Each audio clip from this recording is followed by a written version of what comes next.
Sejam bem-vindos ao nosso canal. Nós queremos pedir a todos vocês, se possível, se inscrevam no nosso canal e nos ajude a crescer.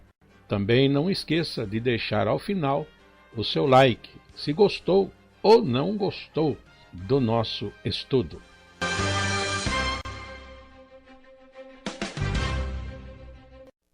O programa a seguir é de inteira responsabilidade de seus idealizadores e apresentadores.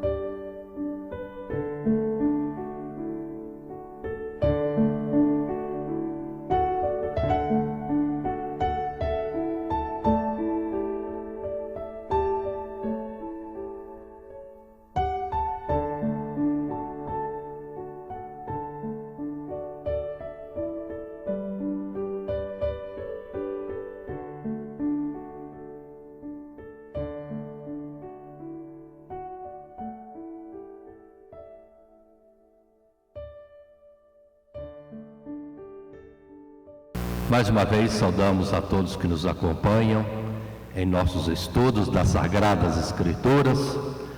No caso presente, estudos para a Escola Bíblica Dominical, no quarto trimestre de 2022, para as Assembleias de Deus com sede em Guaratinguetá. Nosso estudo neste trimestre está sendo o livro do profeta Isaías. Estamos vendo as mensagens de Deus trazidas através deste profeta Isaías. E o nosso estudo se destina às classes de jovens e adultos das escolas bíblicas dominicais. Aqueles que nos acompanham, lembre-se que, além desse momento em que apresentamos ao vivo este estudo, também isso fica gravado no nosso canal de comunicações no YouTube, como também no nosso site www.horadadecisão.com.br e também na rede NET Grata Nova. Por esses canais vocês podem estar acompanhando nossos estudos, tanto para a Escola Bíblica Dominical ou também temas avulsos, temas diversos. E agora vamos dar sequência no estudo do livro do profeta Isaías. Estamos já na lição número 11. E o título da presente lição é A Salvação é Anunciada a Todos, povos e todas as pessoas, a todo ser humano, a toda criatura sobre a face da terra. Conforme já aquilo que Jesus mesmo disse, que o Evangelho é a salvação para todo aquele que crê. Porque Deus amou o mundo de tal maneira que enviou o seu Filho unigênito, para que todo aquele que nele crê não pereça, mas tenha a vida eterna. E o nosso estudo de hoje está baseado nos capítulos 54, 55 e 56 do livro de Isaías, sendo que o nosso texto áureo, que apresentamos em proposta, está no capítulo 54, verso 13, que quer dizer para nós assim: e todos os teus filhos serão discípulos do Senhor, e a paz de teus filhos será abundante. Deus falando ao seu povo de que haveria salvação com abundância nas suas descendências, ainda que naquele tempo de Isaías, conforme os estudos anteriores, o que se apresentava como quadro para o futuro imediato era castigo, sim, juízo de Deus, sim, cativeiro para um resto do povo de Israel, como que um processo de purificação, de expiação dos seus pecados, em castigo pelas suas desobediências e desvios principalmente na idolatria. Deram as costas para Deus e foram cultuar, sim, foram estar se prostrando diante de imagens de escultura, o que sempre foi proibido e é uma blasfêmia e mesmo abominação aos olhos de Deus.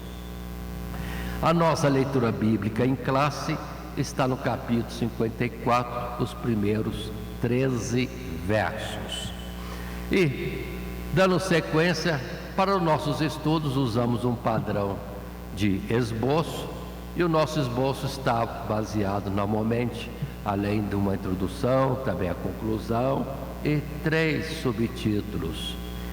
3 subtítulos nos quais dividimos o nosso estudo. E no caso presente, o primeiro subtítulo é Israel, a esposa do Senhor, será exaltada. Capítulo 54. Segundo subtítulo, convite à salvação, é o capítulo 55 de Isaías. E finalmente, terceiro subtítulo, é exortação à perseverança na justiça. Capítulo 56. Isto posto, consideremos que no nosso estudo para a presente lição número 11, a salvação é anunciada a todos, queremos lembrar que já fizemos os estudos anteriores, em especial capítulo 53, capítulo anterior, que nos mostrou que o Cordeiro de Deus, o Messias, sim, depois o Jesus apresentado por João Batista, eis o Cordeiro de Deus que tira o pecado do mundo, daria a sua vida em resgate das nossas almas. Alto preço de resgate da nossa alma. Ele, Deus, Filho unigênito de Deus, dando a sua vida para que nós, por Ele, pudéssemos ter vida. Ele experimentando a morte em nosso lugar e nós desfrutando do benefício de um fiador tão misericordioso, pagando uma fiança tão cara como essa, a própria vida. Sim, é Deus sendo o próprio resgatador daqueles a que Ele chama para a vida eterna. Assim, consideremos, dando sequência às lições anteriores, com a lição de agora. Após, diz a nossa introdução, prenunciar os sofrimentos que o Messias haveria de padecer, não por sua própria causa, mas para expiar os pecados do seu povo e estabelecer este sacrifício como a base segura para a esperança dos fiéis que aguardavam a redenção do cativeiro e a redenção do pecado. O profeta contempla como esta obra messiânica redundaria em imensa glória e felicidade para o verdadeiro Israel, ou, digamos, para cada um que se beneficiasse dessa salvação. Mas continuando a leitura, felicidade para o verdadeiro Israel, o qual se alegraria na salvação de muitos povos, como a esposa ao se tornar mãe de muitos filhos. Assim, vamos continuar entrando já no desenvolvimento da nossa lição, apresentando no capítulo 54 esse subtítulo: Israel, a esposa do Senhor, será exaltada. Vamos em frente e ler no texto do capítulo 54, do verso 1 ao verso 3. Chamamos a atenção daqueles que nos acompanham que estamos usando a versão corrigida de 1995, que foi uma versão trabalhada e aprovada em uma comissão especial, dentre tantas versões que hoje correm pelo mundo, em particular no Brasil. Mas os versos primeiros dizem: canta alegremente, ó estéril, que não deste à luz, exulta de prazer com alegre canto, e exclama, tu que não tiveste dores de parto, porque mais são os filhos da solitária do que os filhos da casada, diz o Senhor. Amplia o lugar da tua tenda, e as cortinas das tuas habitações se estendam. Não o impeças, alonga as tuas cordas e firma bem as tuas estacas, porque transbordarás à mão direita e à esquerda, e a tua posteridade possuirá as nações e fará que sejam habitadas as cidades assoladas. Aí está o início da nossa lição, quando o Senhor Deus, por Isaías, fala para a nação de Israel se alegrar, que ainda que pareça que é estéril dentro do plano espiritual, o tempo de gerar filhos, espiritualmente falando, ainda não tinha chegado. E assim os exemplos adequados para falar do plano de Deus era o Abraão casado com a Sara, mas velhos e sem poder terem filhos. Mas a promessa é que chegaria o tempo de ter filhos. E aqui está dizendo: haverá necessidade de estender as cortinas da habitação, porque haverá muita gente se agregando ao povo de Israel, colocando esse Israel como povo de Deus, e não o povo só da figura naquele passado. Sim, figura de um povo na face da terra que Deus chamou para ser seu e que na verdade por um tempo andava com Deus e muitas vezes afastados de Deus. E ali nesse povo, ora fiel, ora infiel, Deus está mostrando a sua operação de correção, a sua operação de purificação, a sua operação de juízo e, enfim, o objetivo principal para que todos pudessem ser salvos. Mas a promessa é multiplicação. Nós temos muitas coisas para conversar nessa lição que não estão bem no escrito do nosso material. Falarei ligeiramente e creio que poderá ser o suficiente para alertar a muitos de um equívoco que existe no nosso conceito de quem é a igreja, de quem é Israel. Mas vamos avançar, agora tendo diante de nós em tela um quadro no primeiro parágrafo, nesse subtítulo: Israel, a esposa do Senhor Deus, será exaltada. O texto diz para nós, ainda sob a perspectiva do trabalho no qual o Messias empenharia a sua própria alma para assegurar a eterna salvação do seu povo, o profeta se dirige aqui a Israel, isto é, ao povo de Deus, na figura de uma mulher que, embora por um momento aflita em razão da sua esterilidade, não podendo ter filhos, poderia esperar por uma mudança em seu estado e transbordaria à mão direita e esquerda, gerando muitos filhos. Essa é uma referência figurada, tanto ao tempo da aflição de Israel sob o jugo do pecado e do cativeiro que viria, em razão da sua infidelidade ao conserto de Deus, seu marido, como também a mudança que agora experimentariam, onde não seriam restaurados apenas à semelhança de qualquer momento de glória que tiveram no passado, com Davi, com Salomão, mas seriam grandemente multiplicados pela entrada de muitos povos na possessão de Israel. A tua posteridade possuirá as nações e fará que sejam habitadas as cidades assoladas.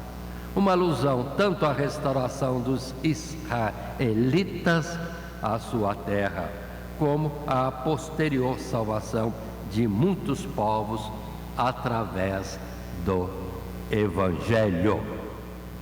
Aí está o que a palavra de Deus nos mostra nesta primeira colocação e nos primeiros versos de Isaías capítulo 54.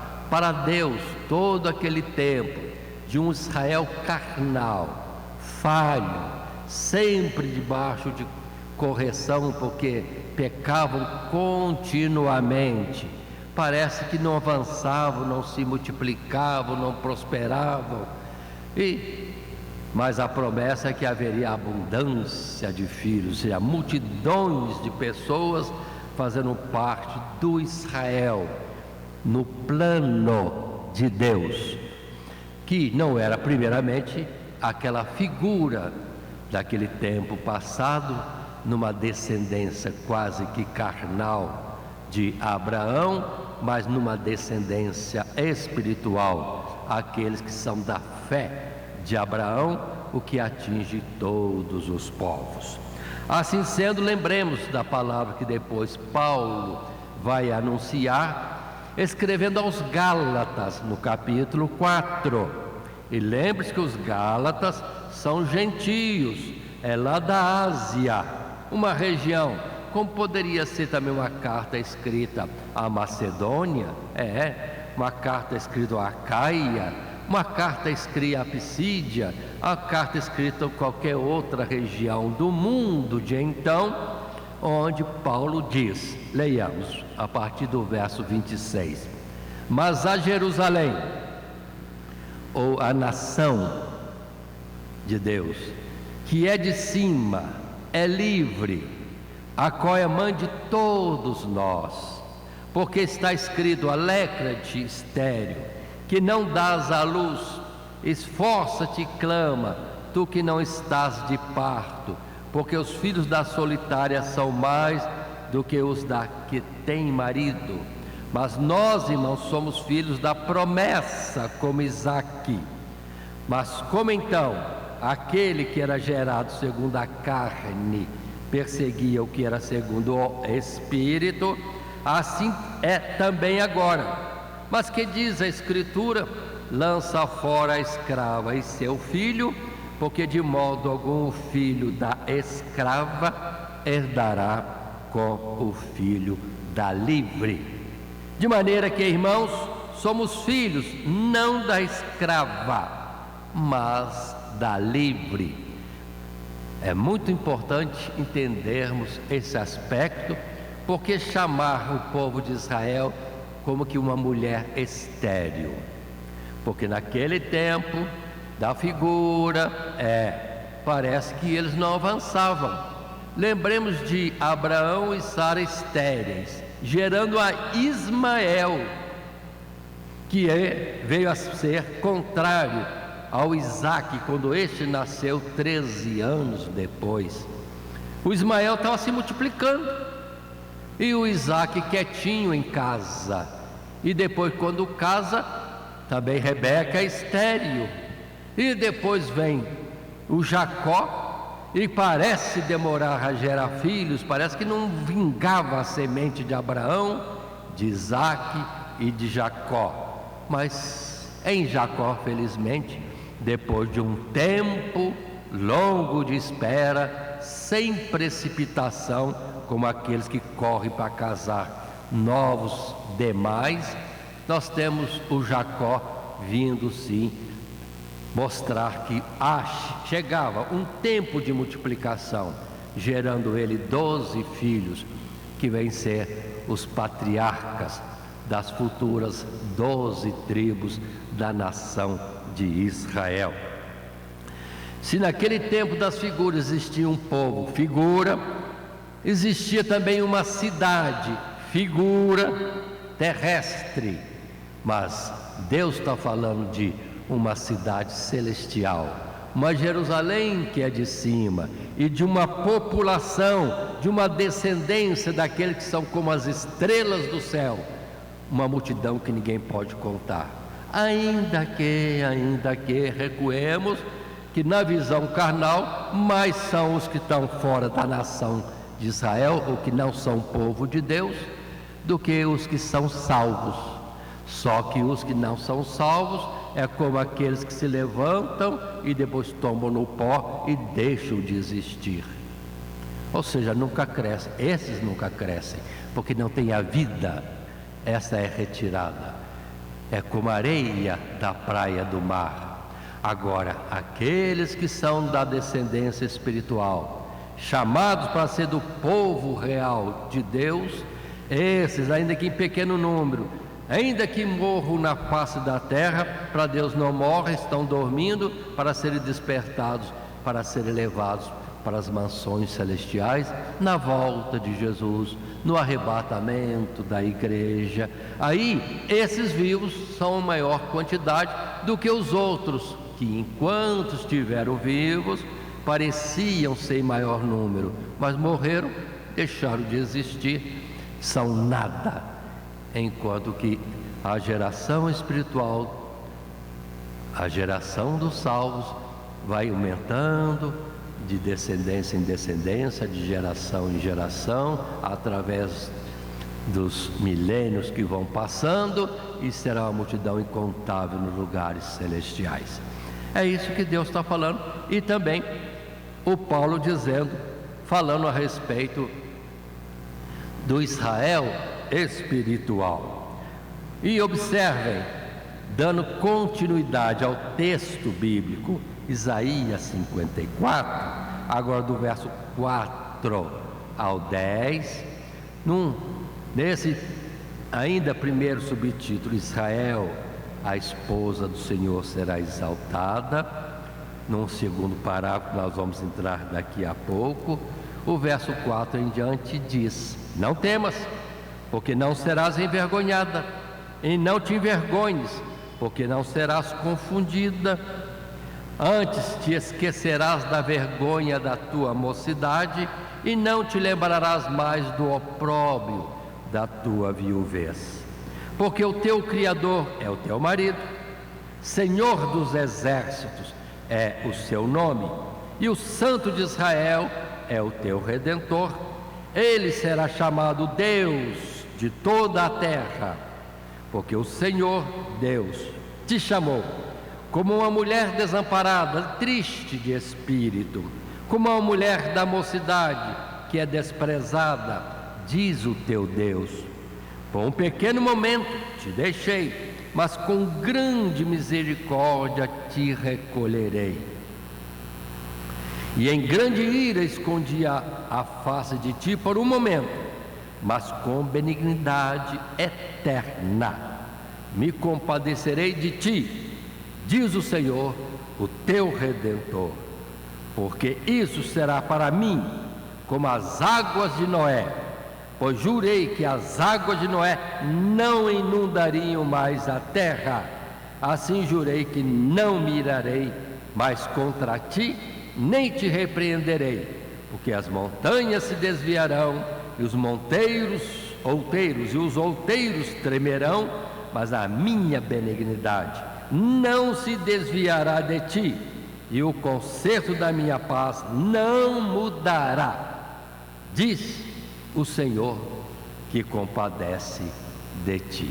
Olha que palavras lindas são essas pronunciadas por Isaías àquela mulher, a nação de Israel, que na verdade pareceu nos versos anteriores como uma estéril, e agora até como uma viúva, porque não gerando filhos, era como se estivesse morta em si mesmo, ou no seu matrimônio, ou na sua capacidade, sim, de ter vida em filhos que tivesse. Mas agora Deus está prometendo que ela foi como que esquecida por um pouco de tempo. Tempo da operação de Deus de purificação, tempo de Deus para fazer entender, crescer, amadurecer no nível espiritual, até que veio o tempo, sim, de gerar filhos e filhos com abundância, e isso agora projetando-se chamado primogênito. No projeto espiritual de Deus, Jesus é o primeiro dos homens para a vida eterna. E depois dele, a porta da salvação está aberta, e todo aquele que entrar por essa porta certamente terá a vida eterna. E aí temos por acrescentar-se dia a dia aqueles que hão de ser salvos no processo da evangelização. Aqui ainda, na leitura deste texto, queremos chamar a atenção que Deus se diz marido, esposo da nação de Israel. Observe bem que isso não é falado só aqui não. Textos aí em Oséias, em Jeremias, em que Deus fala que aquele que se aproxima dele, com esse ele iria desposar, casar, formar uma união de um criador com a criatura, no modelo do casamento de um marido e sua esposa, para serem um. Se na carne o casamento é um em carne, em corpo físico, temos que entender que a união de Deus com a nação de Israel é um corpo em espírito. As Sagradas Escrituras dizem por toda a sua extensão, esposo e esposa. Mas infelizmente, nesses últimos dias que vivemos, as versões de muitas Sagradas Escrituras, que eu não estou entendendo que sejam versões, estão sendo mais interpretativas e falhando nisso, porque chamam a igreja de noiva, esquecendo que João Batista disse bem claro que ele era amigo do esposo, o esposo estava presente, e que mais ele queria, pois se alegrava com o esposo, já com a sua esposa, que era a multidão daqueles que já estavam sendo salvos na evangelização do próprio Filho unigênito de Deus, Jesus Cristo. Mas por que chamam a igreja de noiva, se na Escritura está dizendo que Jesus é a cabeça e que a igreja é corpo? Se é corpo e cabeça, já é um corpo só. O casamento espiritual já aconteceu, tanto que a igreja é chamada para gerar filhos. Que noiva é essa que gera filhos? Uma das confusões que queremos destacar, assim como que em parênteses nessa nossa lição, é de que muitos confundem que a palavra de Deus sempre chama a mulher que representa Israel no passado, o Israel aprovado, como uma virgem, sim, virgem, e depois a igreja é apresentada também como uma virgem. Agora, por favor, entenda a linguagem bíblica. Quando a palavra diz virgem, está falando de pureza, ou seja, a mulher que se guarda na sua parte vida solteira é virgem, tanto no físico como no espiritual, no mental.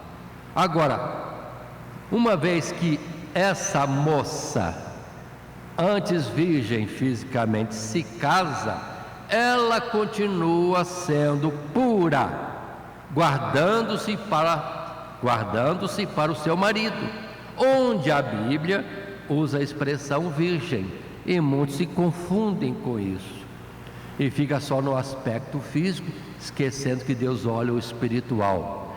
A moça que se guarda, a mulher casada que se guarda para o seu marido ou que vive com o seu marido, aos olhos de Deus é pura, é virgem, está guardada na santidade de Deus.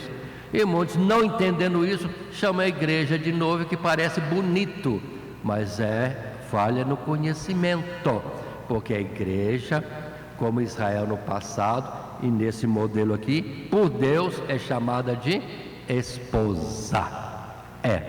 E vamos ver na Bíblia, aí poderíamos ver muitos versos nas Sagradas Escrituras, em que nós temos sempre esta expressão, esposa, esposa, esposa, esposa, isso nas versões antigas. As modernas já alteraram a palavra, alteraram a interpretação, colocando noiva, mas falham drasticamente quando lá em Apocalipse vão traduzir nessa tendência incorreta, sim, de chamar a igreja de noiva.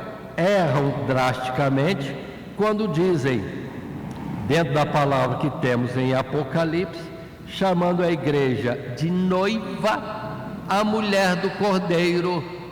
Ora, porque forçaram traduzir toda a palavra esposa agora para noiva, e depois erram tão drasticamente quando no verso 9 do capítulo 21 vão colocar no verso 9, no final do verso: vem mostrar-te-ei a noiva, a mulher do Cordeiro. Opa, opa, opa, falharam, forçaram, mas aqui a duplicidade, a repetição da palavra deu para eles um tropeço, chamando a igreja que estava escrito esposa como noiva, mas a palavra seguinte é mulher do Cordeiro. A igreja é aquela que é chamada para formar um corpo em espírito, onde Jesus é a cabeça. Em Coríntios 12, 13, 14, nós temos lá várias vezes a comparação, que a igreja é corpo de Cristo e nós, seus membros em particular. Ou seja, somos corpo de Cristo. Se somos corpo de Cristo, a união matrimonial espiritual já aconteceu. O que há, então, uma falha no entendimento de muitos. Mas vamos para a nossa lição à frente. O objetivo não é isso, mas olha como é que é importante esse ponto em que muitos têm falhado. Assim, no parágrafo 2, desse primeiro subtítulo, Israel, a esposa do Senhor, será exaltada, o povo de Deus poderia esperar tal mudança, pelo fato de que aquele que os havia criado também era seu marido. É Deus quem diz, tendo escolhido a eles dentre muitos povos para serem exclusivamente seus, e que por isso mesmo, embora os tenha desamparado por um momento, ele se voltava novamente para ampará-los eternamente, pois o seu propósito anunciado no concerto que fez com o seu povo não pode ser mudado.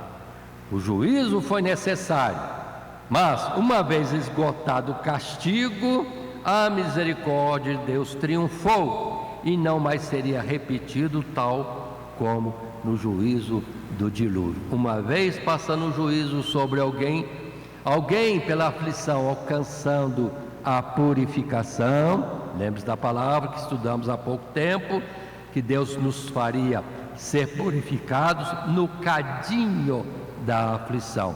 Mas uma vez sendo provados, testados, purificados, ainda que em processo de aflição, uma vez purificados, não há mais perdão de pecado, porque já está perdoado.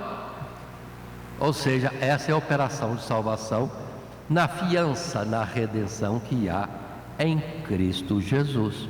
Por isso que agora Isaías promete, vai chegar o tempo em que não haverá mais punição, porque já amadureceram.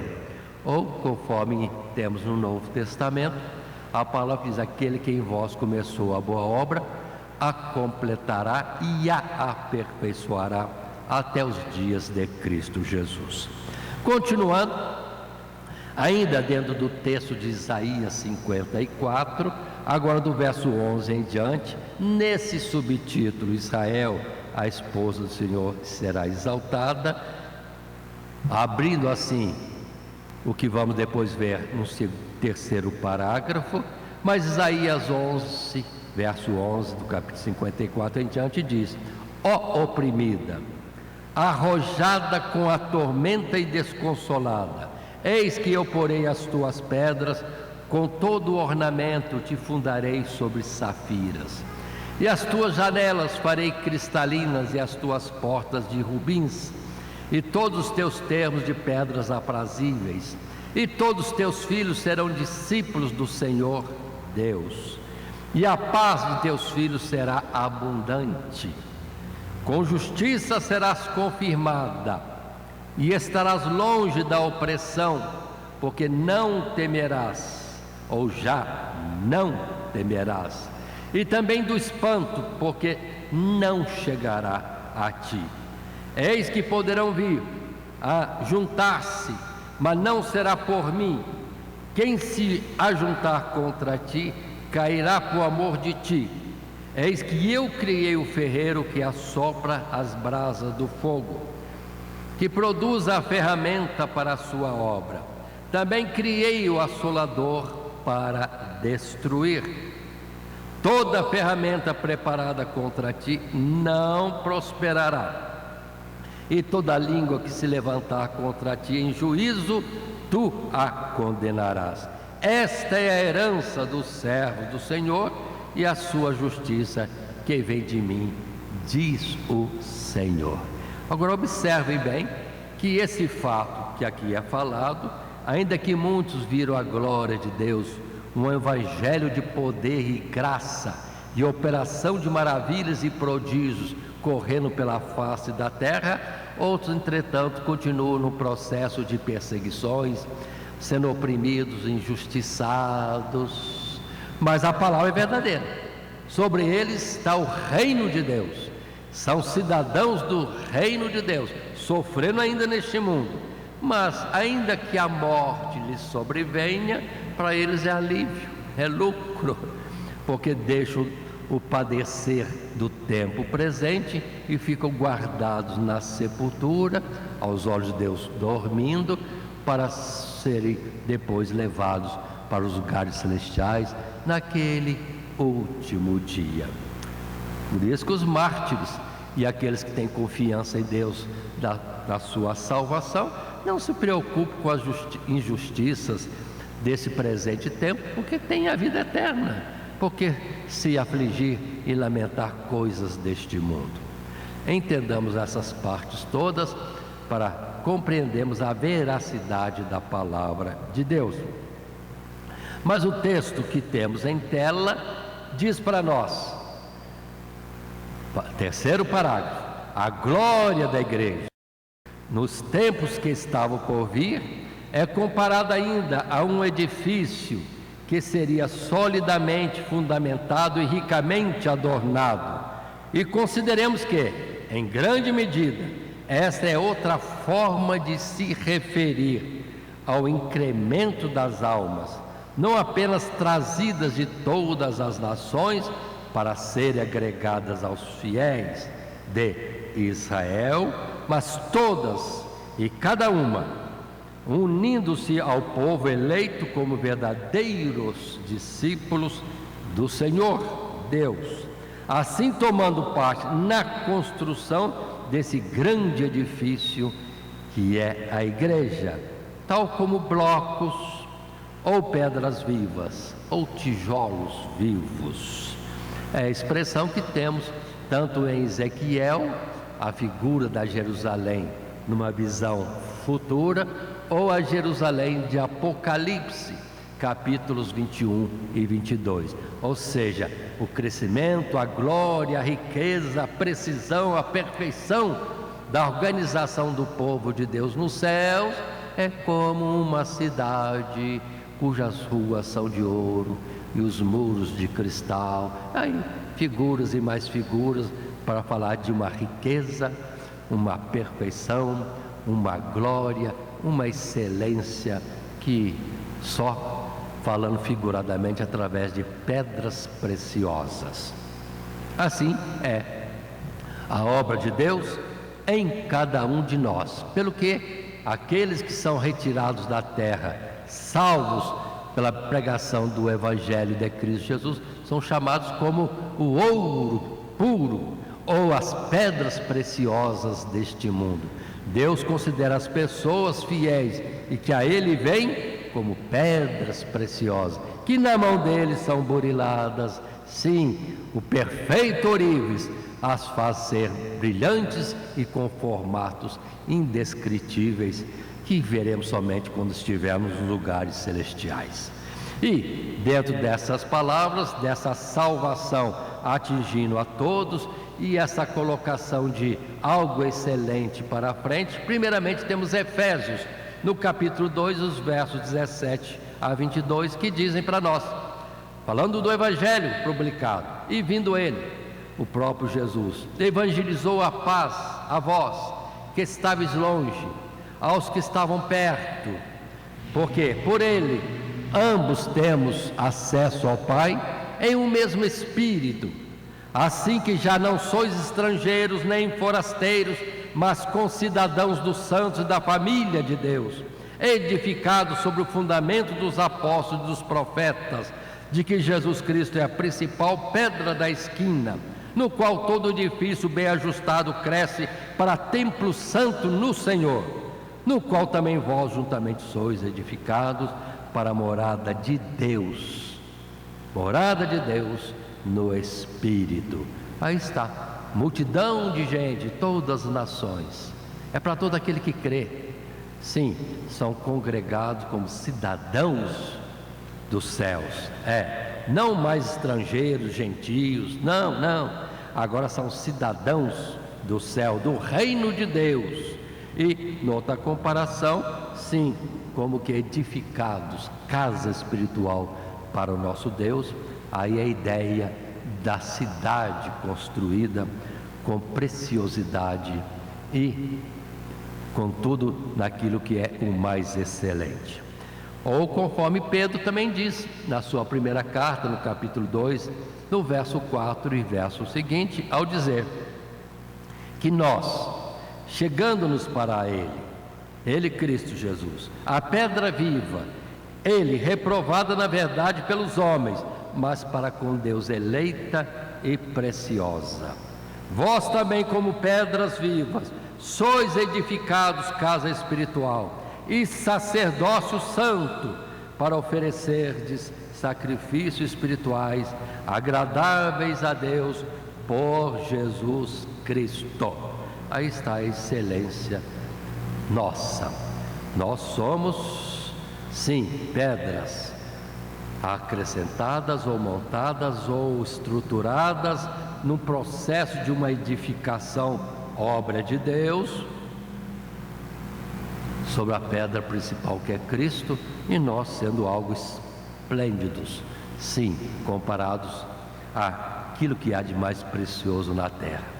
Se pudermos colocar assim, vamos dizer, o ouro do céu é muito mais excelente do que o ouro da terra.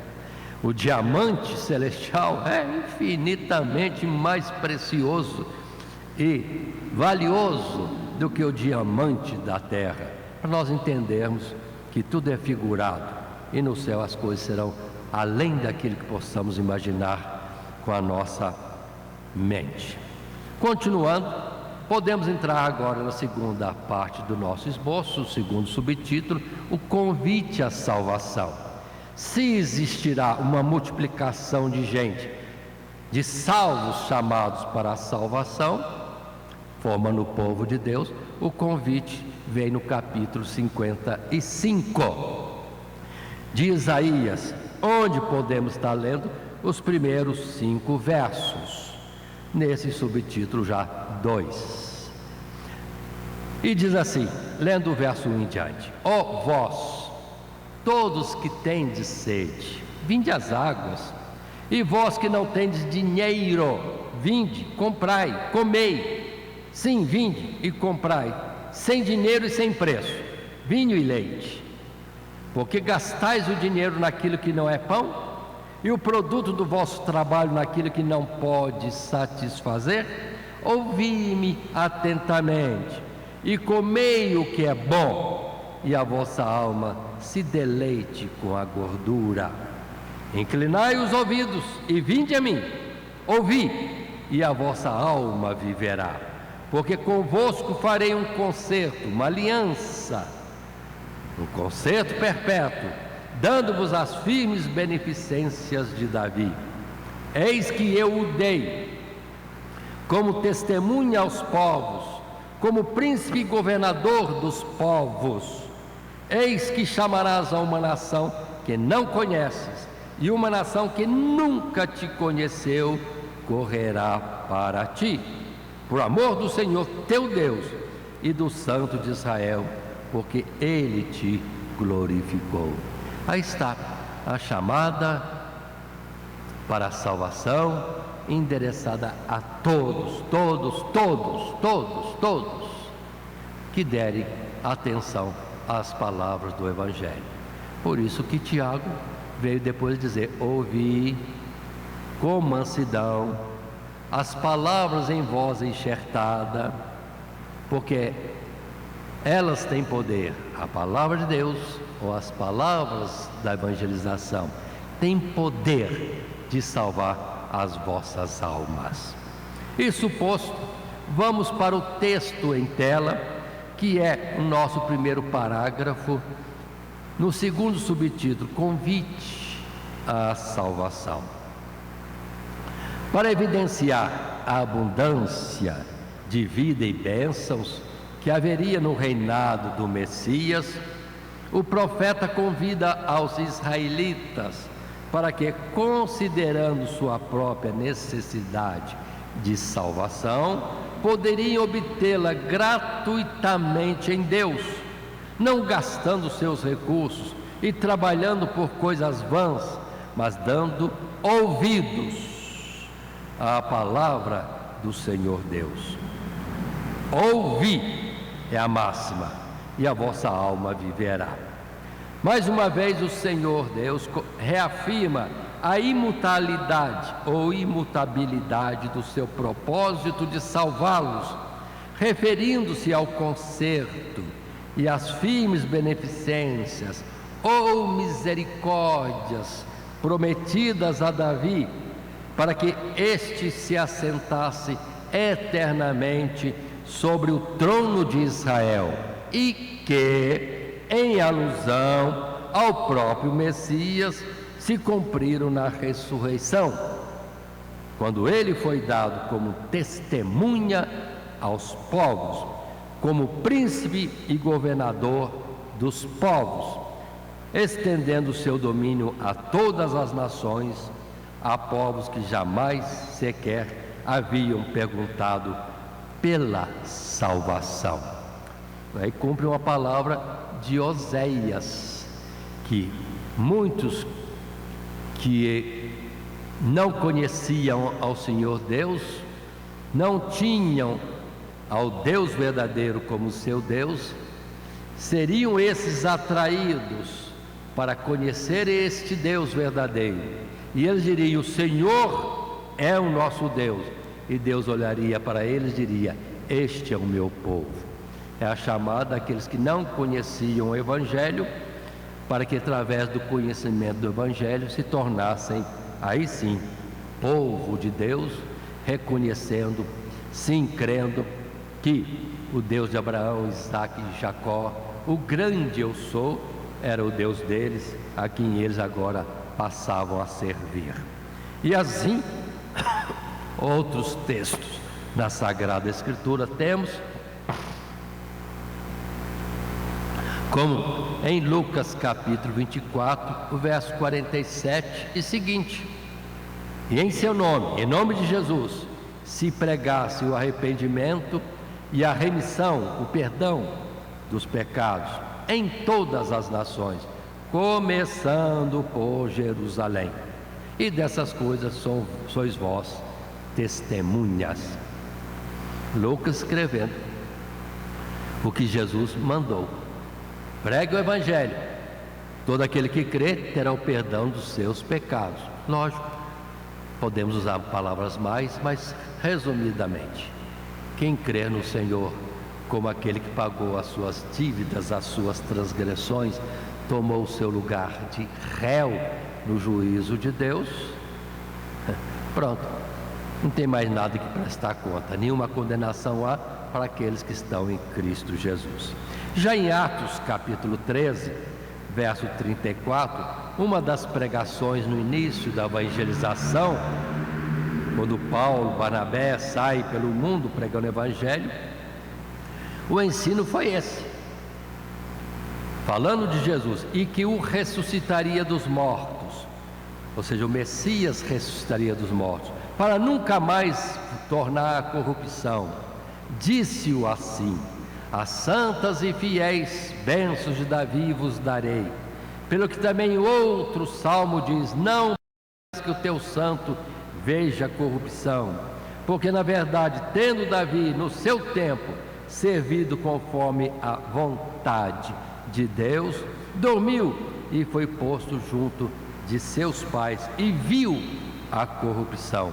Mas aquele a quem Deus ressuscitou, nenhuma corrupção viu. Seja-vos, pois, notório, varões e irmãos, que por este, por Jesus, se vos anuncia a remissão, o perdão dos pecados. Aí falando que o Messias teria que morrer, profecias diversas, inclusive o estudo capítulo 53 na lição anterior, mas que ele ressuscitaria, Isaías 53 e várias palavras de Salmos e outros profetas mais, dizendo que ele, uma vez morrendo para perdão dos pecados de todos aqueles que viessem nele crer, sim, ressuscitaria ao terceiro dia, nem veria a corrupção. Se aos homens é dado o processo de corrupção após a morte, Jesus estaria em tempo tal, na sepultura, na morte, que não chegaria a entrar em processo de degeneração, de corrupção, mas sim ressuscitaria e o seu nome seria engrandecido sobre todo nome e dado para ser um nome pelo qual se poderia invocar, clamar pelo perdão dos pecados e nisso ter a vida celestial, vida eterna. Mateus 28 repete-se também em palavras semelhantes. E chegando-se Jesus, falou-lhes isso após a ressurreição, dizendo: é-me dado todo o poder no céu e na terra. Portanto, ide, ensinai todas as nações, batizando em nome do Pai, do Filho e do Espírito Santo, ensinando-os a guardar todas as coisas que vos tenho mandado. E eis que eu estou convosco todos os dias, até a consumação dos séculos. Amém. Ou seja, o Jesus que morreu e ressuscitou e que subiu ao céu, em espírito também continua aqui conosco, porque ele diz: estarei convosco todos os dias até a consumação dos séculos.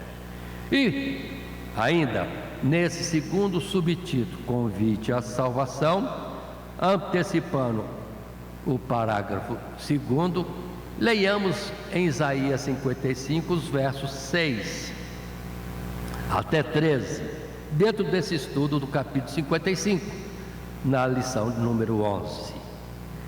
Assim diz o verso 6: buscai ao Senhor Deus enquanto se pode achar, invocai-o enquanto está perto.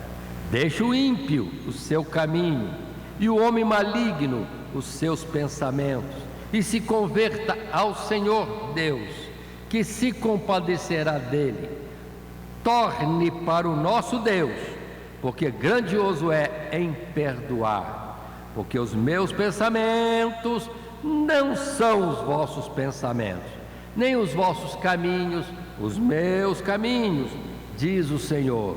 Porque assim como os céus são mais altos do que a terra, assim são os meus pensamentos mais altos do que os vossos pensamentos, e os meus pensamentos, repito, assim como os céus são mais altos do que a terra, assim são os meus caminhos mais altos do que os vossos caminhos, e os meus pensamentos mais altos do que os vossos pensamentos. Verso 10: porque assim como descem a chuva e a neve dos céus, e para lá não tornam, mas regam a terra e a fazem produzir e brotar, e dá semente ao semeador e pão ao que come, assim será a palavra que sair da minha boca. Ela não voltará para mim vazia, antes fará o que me apraz e prosperará naquilo para que a enviei. Porque com alegria saireis, e em paz sereis guiados, e os montes e os outeiros clamarão de prazer perante a vossa face, e todas as árvores do campo baterão palmas. Em lugar do espinheiro crescerá a faia, em lugar da sarça crescerá a murta. Isso será para o Senhor por nome, por sinal eterno, que nunca se apagará. Olha que texto lindo que nós temos aqui, nessa convocação, convite à salvação. Buscai ao Senhor enquanto se pode achar. Olha aí, e aqui não tem acepção não, é para todos, bons e maus, se é que tem algum bom, justos e injustos, todos são chamados a via salvação. Lógico que os que têm algum comportamento, pensamentos são maus em seus corações e mentes, é convidado a deixar essa maldade e vir para Deus e desfrutar desta transformação gloriosa e deste projeto e deste futuro que é glorioso com Deus na eternidade. Agora sim, indo para o segundo parágrafo desse segundo subtítulo, convite à salvação, nos versos seguintes, notamos a misericórdia de Deus para com o ímpio, que é convidado a não desperdiçar a generosa oportunidade de salvação, oferecida e disponível ao seu alcance, bastando para tal buscar, invocar ao Senhor, deixar tanto as obras como os maus pensamentos, em suma, tornar ou converter-se ao Senhor. Muito diferente de como julga o homem. Deus não age movido pelas mesmas motivações que os homens. Ele é justo em seus pensamentos e caminhos, e sua disposição em perdoar aquele que se arrepende ultrapassa a capacidade de compreensão de cada um de nós. E ao contrário da palavra humana, a palavra divina não muda, permitindo vislumbrar de antemão aquilo que certamente o Senhor Deus fará a seu tempo, como também descansar sobre as suas promessas. Observe-se que aqui a palavra de Deus é claramente apresentada como agente que cumpre tudo aquilo que a mente divina dispôs, numa alusão ao próprio Messias, que é o Verbo de Deus e que opera, cria e transforma e executa tudo aquilo do projeto de Deus para a salvação a todos. Então consideramos dentro desta lição, olha a maravilha que é a oportunidade que todos têm no Evangelho. A palavra de Deus é enviada. Se alguém a recebe com mansidão, com carinho, com humildade e atentando para ela, diz a Sagrada Escritura, pelo ouvir e ouvir da Sagrada Escritura, aí vem a fé, e pela fé vai compreender, crer no Senhor Jesus, e uma vez crendo em Jesus, no seu sacrifício em seu favor, em nosso favor, está salvo. Ou seja, dar cada um de nós atenção ou guarida a palavra de Deus em nosso coração e mente, começa esta palavra mesmo a operar em nós uma transformação, reprovando atos condenáveis por Deus, e nos incentivando a fazer atos que são aprovados por Deus ou que Ele quer que estejam em nós. E tudo isso conclui-se em salvação das nossas almas. Assim, temos ainda dois textos bíblicos.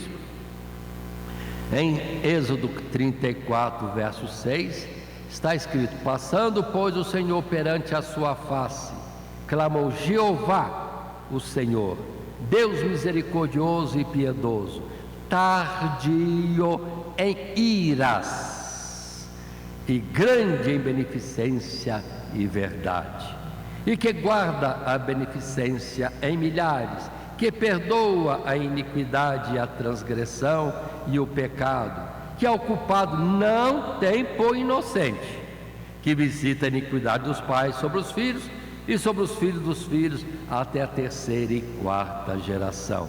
Lá em Êxodo, Moisés pediu para ver Deus. Pediu, queria ver.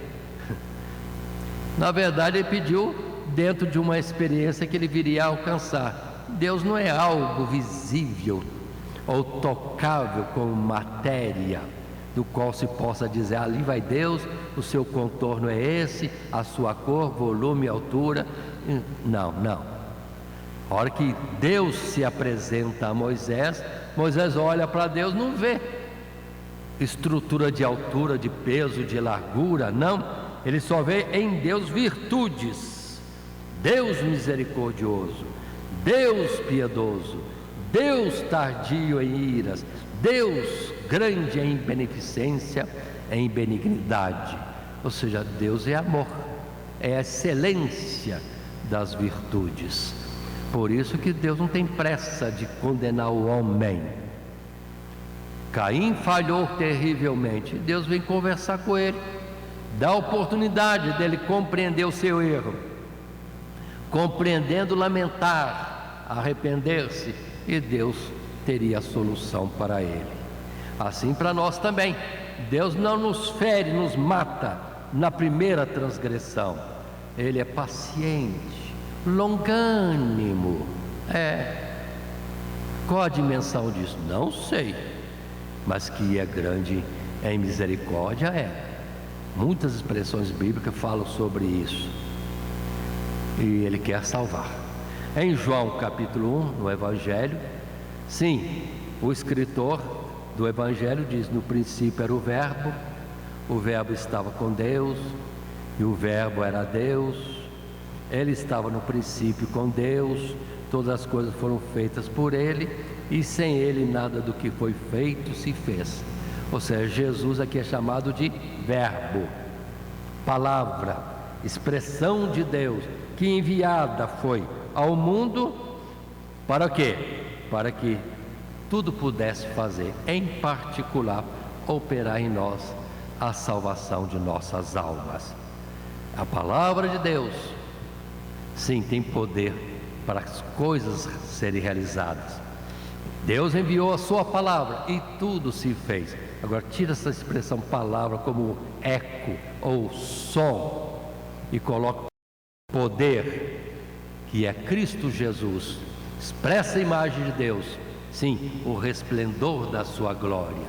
E Jesus foi fazendo o que tinha que ser feito na criação de todas as coisas, e em particular, o ponto máximo é a nossa redenção, quando se deu na morte para que pudéssemos ter o perdão dos nossos pecados. Quem nisso crê, está perdoado, está salvo, tem a vida eterna. É a palavra de Deus, o próprio Jesus, operando a nossa salvação.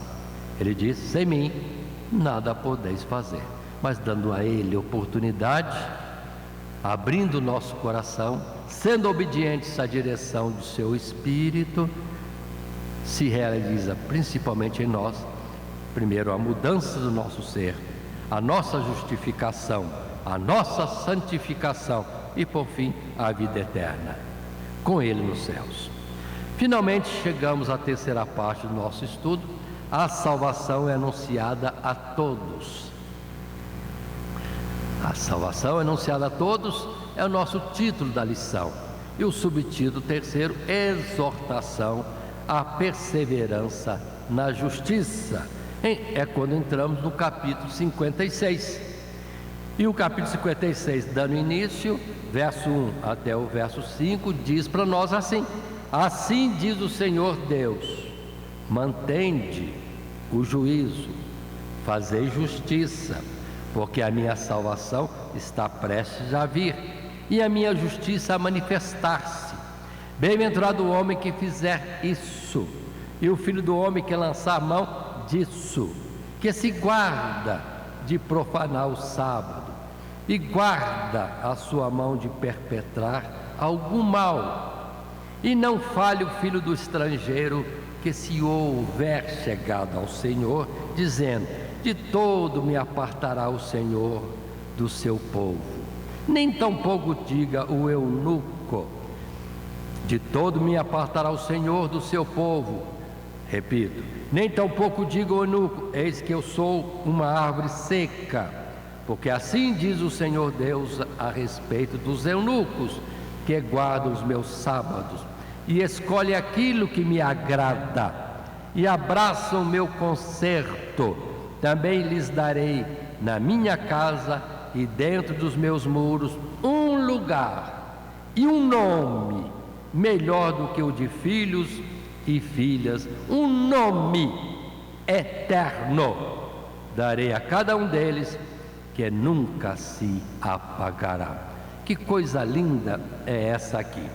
Tendo chamado para a salvação nos capítulos anteriores, ou principalmente no capítulo 55, nós temos o capítulo 6 reforçando que aquele que chegou ao Senhor persevera, permanece, ser fiel até o fim, até a morte, para que logo desfrute da manifestação da glória de Deus. Agora, para muitos pode vir uma dúvida: mas eu ser salvo, eu ser levado para o céu, ser chamado filho de Deus, morar com Deus no céu, isso é um absurdo para mim. Não diga isso, não diga. A chamada para a salvação é séria. Assim como um pai gera um filho e esse filho tem direito a toda a herança do pai, Deus quer fazer isso em nós, e não é por mérito, não é por ser bonito, não é por ser alguma outra coisa, é simplesmente por ser filho. Assim Deus quer tratar conosco. Assim vamos entender os samaritanos, sempre, vamos dizer assim, marginalizados pelos judeus. Judeus se gloriando: somos povo de Deus, filhos de Abraão. Muito bem. Se andar na verdade, isso é verdadeiro. Mas eles menosprezavam os samaritanos, por exemplo, além de outras nações, a quem chamavam de gentios, impuros e outras palavras mais. Mas vamos falar do samaritano. Jesus visitou os samaritanos, e entre os samaritanos muita gente creu e foi salvo. A mulher samaritana, uma mulher que tinha uma vida um pouco assim, vamos dizer, que poderia trazer algumas dúvidas, mas ela tinha sede de Deus, e Jesus falou com ela abertamente e se apresentou a ela como o Messias, que lhe propunha e ensinava a respeito da salvação e da vida eterna, e ela creu e naturalmente desfrutou dessa salvação. Era samaritana, e ela mesmo questionou de Jesus: por que você, sendo judeu, falas a mim, mulher samaritana? Acostumada a ser desprezada. Mas Jesus está dizendo aqui: não diga que você não tem oportunidade. Sim, porque dentro da própria lei de Deus já estava escrito: todo aquele que se aproxima de Deus, sendo estrangeiro, tem que agora ser considerado como natural da terra. E a outra expressão de alguém que poder-se achar muito humilhado como um nada, o eunuco, ou seja, aquele que não pode gerar filhos, ou a estéril, que não pode ter filhos, que na natureza humana parece algo como que uma peste, uma maldição, ou um defeito, uma legume. Não tem direito ao céu. Não, tem sim, tem sim. Deus tem coisas maiores para dar do que o nome de filhos e filhas. Portanto, ou seja, a obra é grandiosíssima, mas desses que se aproximam, estando muito longe, sendo pouco dignos da vida eterna com Deus, entretanto, venha, pode vir, que serão recebidos de braços abertos. Só lhes pede fidelidade. Sim, persevera na justiça, na vontade de Deus. Aí vamos um terceiro subtítulo, exortação à perseverança na justiça. Tem o primeiro subtítulo, o primeiro parágrafo, que diz, o texto coloca para nós: prossegue a exortação iniciada no final do capítulo anterior, onde Deus, tendo anunciado o seu propósito de se reconciliar com o seu povo, não só dentre os israelitas, mas dentre todas as nações, e depois de conclamar os ímpios ao arrependimento e a se voltarem para o Senhor Deus, exorta agora aqueles que têm se mantido no caminho da retidão a permanecerem fiéis, porquanto a esperança numa redenção futura inspira a obediência e a santificação. Mesmo os estrangeiros, isto é, os não israelitas, que haviam se achegado ao Senhor, são exortados a perseverarem, porquanto o seu esforço em guardar a palavra de Deus não seria em vão, mas seriam recompensados de um modo que excederia a própria expectativa que tinham quanto ao que havia de melhor para aqueles que eram chamados filhos de Israel. É o texto que nós lemos do verso 1 ao verso 5, sim, no capítulo 56. E além desse capítulo 56, temos a expressão em 3 passagens bíblicas. Em 1 João capítulo 3, primeira carta, capítulo 3, os primeiros versos: vede com grande caridade nos tem concedido o Pai, que fôssemos chamados filhos de Deus. Por isso o mundo não nos conhece, porque não conhece a Ele. Amados, agora somos filhos de Deus, e ainda não é manifesto o que havemos de ser. Atentem para isso. Amados, verso 2, agora somos filhos de Deus, e ainda não é manifesto o que havemos de ser. Mas sabemos que quando Ele se manifestar na sua vinda, seremos semelhantes a Ele, porque assim como é, o veremos. E qualquer que nele tem esta esperança, purifica-se a si mesmo, como também Ele é puro. E ainda, Atos capítulo 10, verso 34, Pedro vai dizer desta forma, referindo-se a gentios, a que ele tinha anunciado o Evangelho.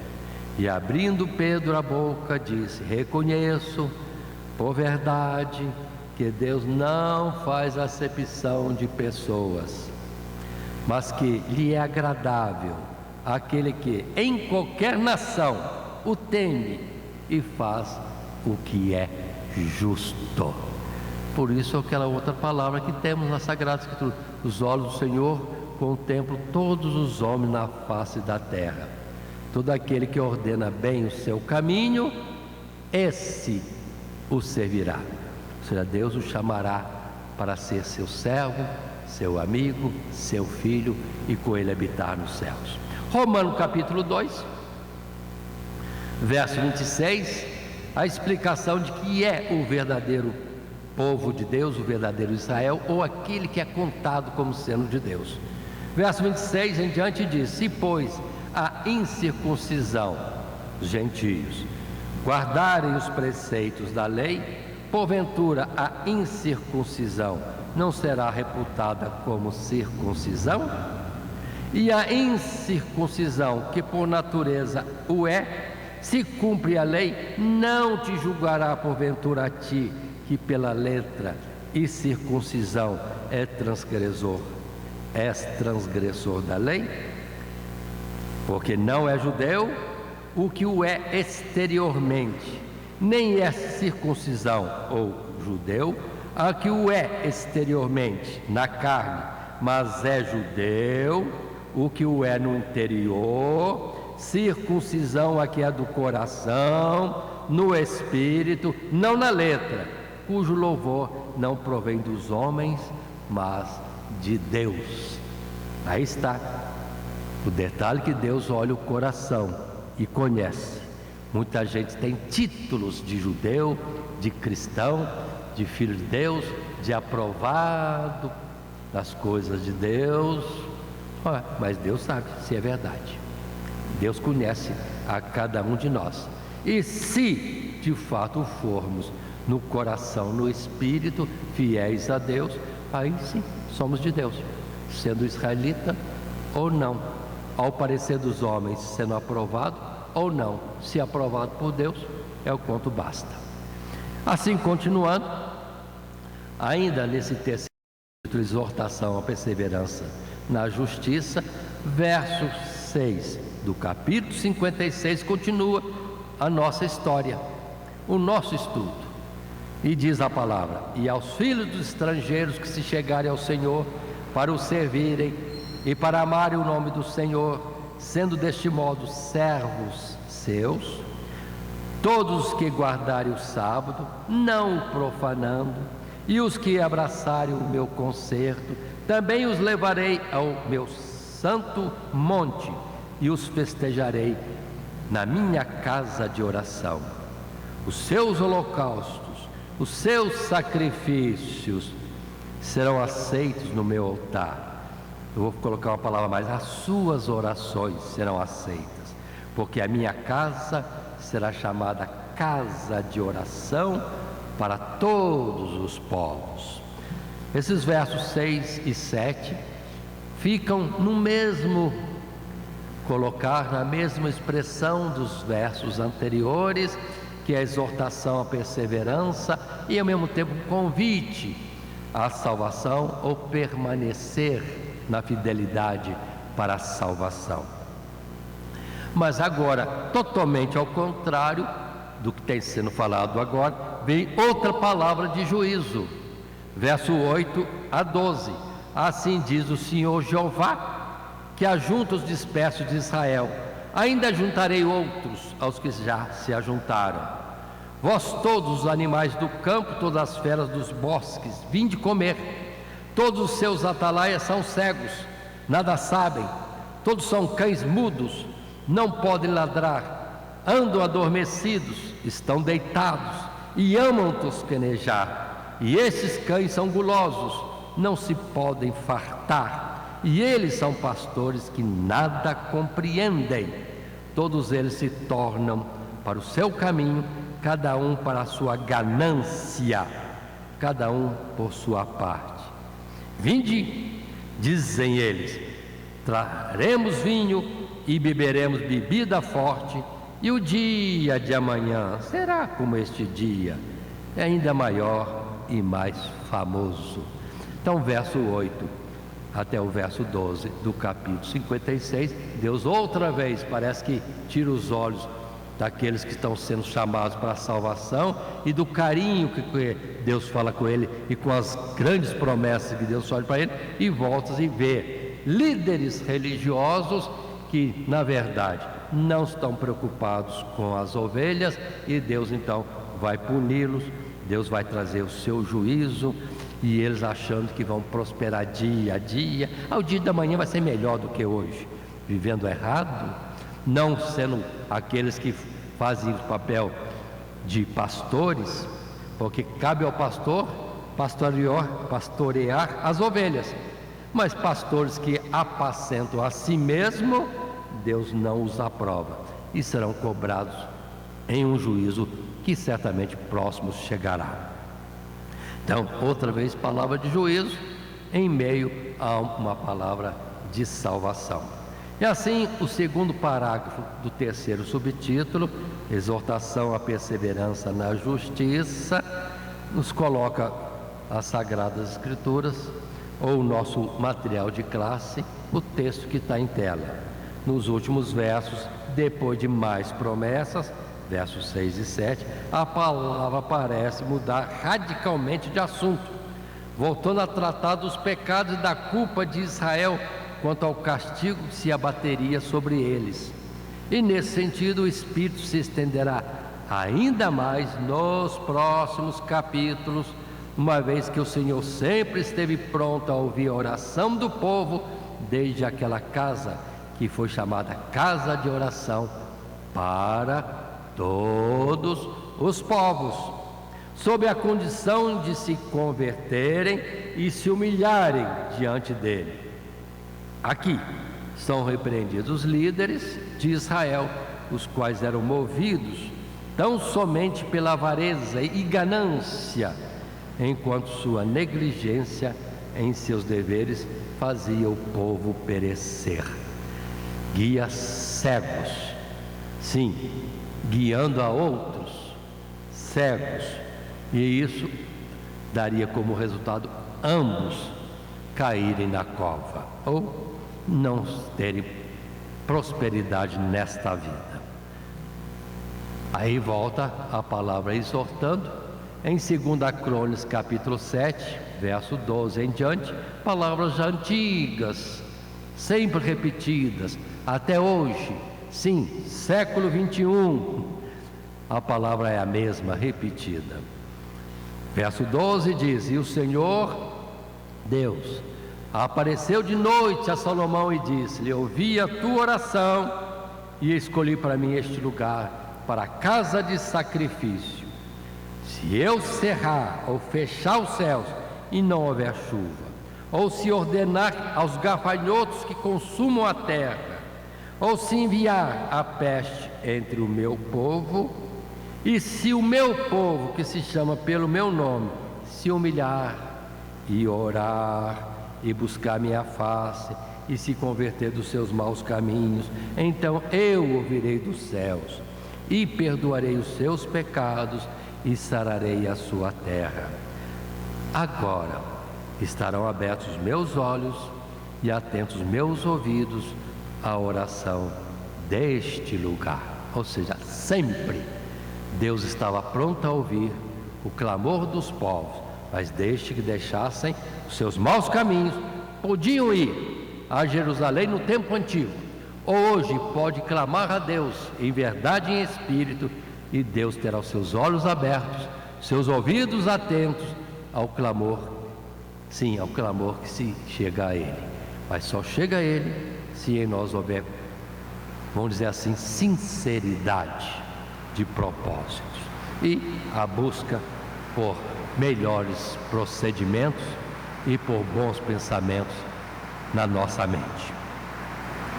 Assim, finalmente, podemos estar concluindo o nosso estudo e, numa breve palavra, o texto que em tela nos apresenta é este: embora vivamos hoje os tempos de que Isaías profetizou, testemunhando o amparo de Deus em relação ao seu povo, demonstrado na obra redentora de Cristo Jesus, bem como incremento do reino dos céus na multiplicação dos filhos da igreja ou na igreja, permanece aberto o convite de Deus aos homens, seja para que abandone os seus atos e pensamentos pecaminosos, porquanto ele ainda está perto e pode ser encontrado por aqueles que o buscam, seja para que os que andam na justiça perseverem, porque está próximo o tempo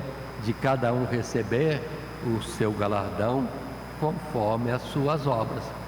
Se ouvindo a palavra de Deus dermos crédito e procurarmos atender ou obedecer, salvação.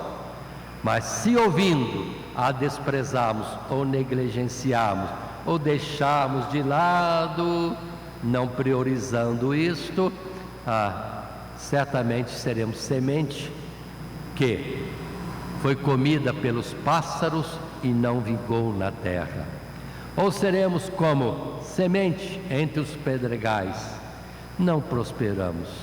Ou seremos como semente entre o espinho, seremos sufocados pelos cuidados e atenção e amor às coisas deste mundo. Portanto, vigiemos. O tempo da salvação é hoje, como foi desde os tempos mais antigos. Por isso continua: hoje, se ouvides a sua voz, não endureçais os vossos corações. Encerrando a nossa lição, lembremos que estamos estudando o profeta Isaías, e nesta lição importante, que é justamente a lição de número 11, a salvação, o convite à salvação para todos. E dentro do esboço já apresentado, tendo conosco também o texto áureo proposto em Isaías 54, Isaías 54, no verso 13, que diz para nós desta forma: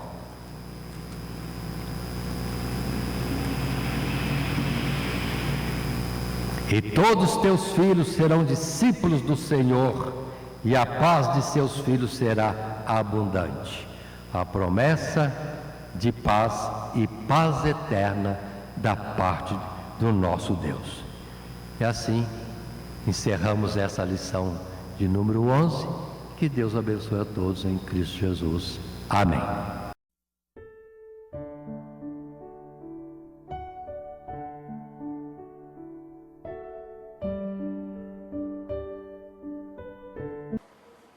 Primeiramente, quero agradecer a todos que sintonizam o nosso canal. Canal voltado principalmente à transmissão, à divulgação da Palavra de Deus. E ao encerrar o estudo desta noite, eu quero pedir a todos vocês, os que ainda não são inscritos em nosso canal, se inscrevam. Se inscrevam. Logo aí embaixo está aí a palavra inscreva-se. Clica nela. Somente isso. Se o estudo desta noite foi do teu agrado, você gostou, você concordou, clica aí no gostei. Gostei. Se você não gostou, é um direito seu. É um direito seu não gostar. Mas você pode manifestar isto. Para nós será importante isso. Saber que alguém não gostou. Clique no não gostei. Fácil. Não vai identificar você, nada. Simplesmente você vai expressar a sua opinião. Gostei, dedão para cima. Não gostei, dedão para baixo. E também pode, se você acha interessante compartilhar com seus amigos, compartilhe o nosso trabalho. Compartilhe. Aí embaixo, compartilhe. Você pode compartilhar no YouTube, pode compartilhar no Instagram, pode compartilhar no Facebook, pode compartilhar no Messenger, no WhatsApp.